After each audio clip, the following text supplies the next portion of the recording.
Right now, I work at a company called Sierra Space, and we make mechanisms for space vehicles. We do a lot of antenna pointing mechanisms for satellites that sit in geostationary orbit, have, down to, millidegrees of pointing resolution to point right at the ground station they need to.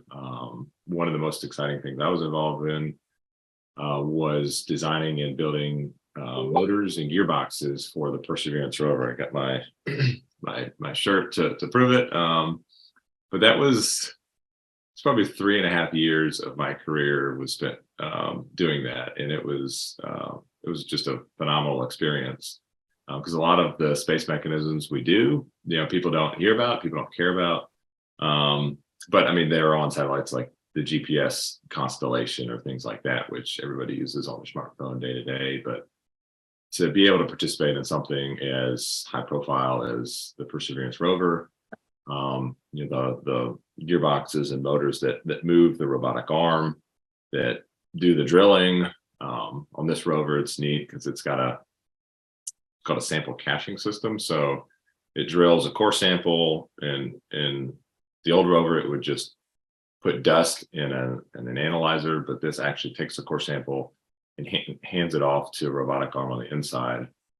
And so right now, some of my coworkers are working on the Mars sample return mission, which is going to take those samples and bring them back to Earth. So that relationship with those folks at JPL has sort of naturally blossomed. If you want to talk about, make it in OM terms, like, well, this is the next season, right? This is the next program. So that's been a lot of fun to work on. So we have an office here in Durham, North Carolina.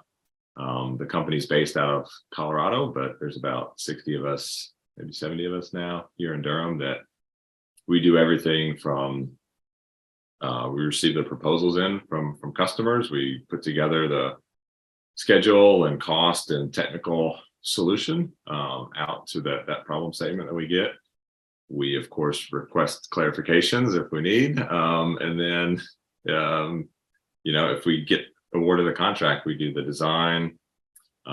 We host customers in, and we build and test and deliver all out of our Durham office. So we have JPL or Johns Hopkins Applied Physics Laboratory, or Lockheed Martin or Northrop Grumman. Sort of all of those people will come to us looking for a solution to a problem that they have.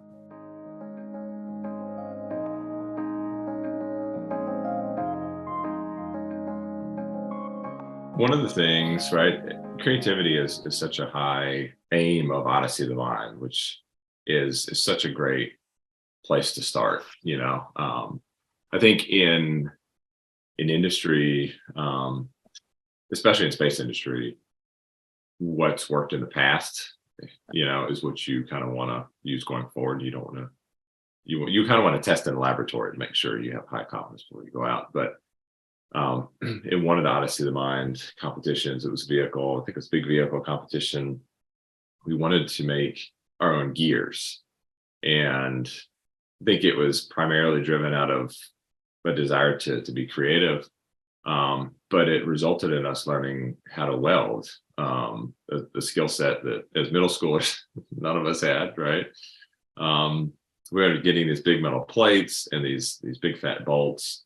And I think whoever wanted to, we had a team of 7, so maybe 4 or 5 of us were like, I want to learn how to weld, because one of our teammates' neighbors had a shop, and I think she had an old stick welder. And so we all took turns practicing and learning the basics of it. And ultimately, I don't think I was the best one. So somebody else got to do the actual welding on the vehicle. But but it was sort of a challenge to figure out what's a creative way that we can solve this problem. And part of that was learning a skill set that none of us had before.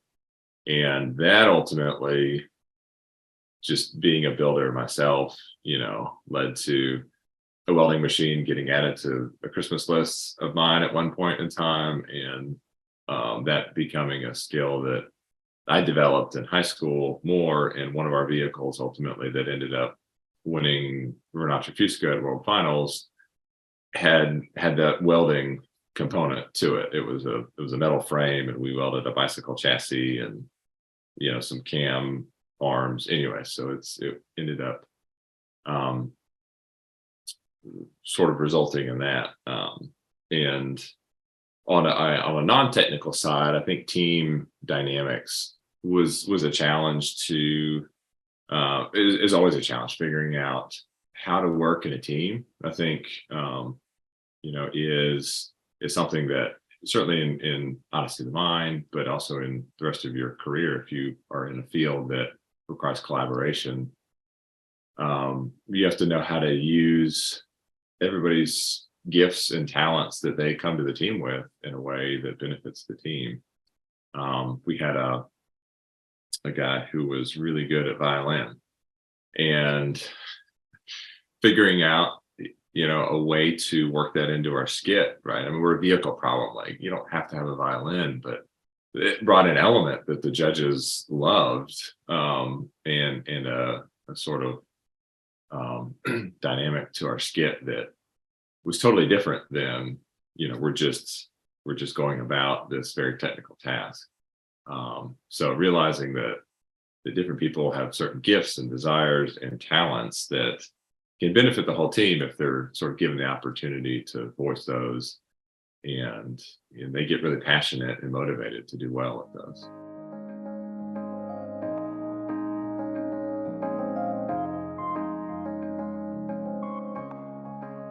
Build something, test something, break something, learn from it. I think that would be my big encouragement. I feel like there is value to designing something on paper, but there's so much that you can learn when you actually go out to try to build that thing that you'll be surprised about, and it'll make you a better engineer, it'll make you a better designer, a better thinker, because you'll develop this toolkit of things that worked well, and those things that worked well, it could have been really well reasoned, or you could have gotten lucky. And then there'll be this toolkit of things that went poorly, and you'll have the opportunity to reflect on things that didn't go so well. There's a space mechanism symposium, and I always find it fascinating that the papers that get the highest priority for a presentation are the ones that have had failures, and those failures have been investigated. So every time you build something, every time you test something, you have an opportunity to learn. There's always encouraged like the standard life skills as well. When you come to a group or a team, of being respectful, being kind, being able to collaborate and compromise. I think those are it's the things I don't always take for granted anymore. But working in a team environment as well.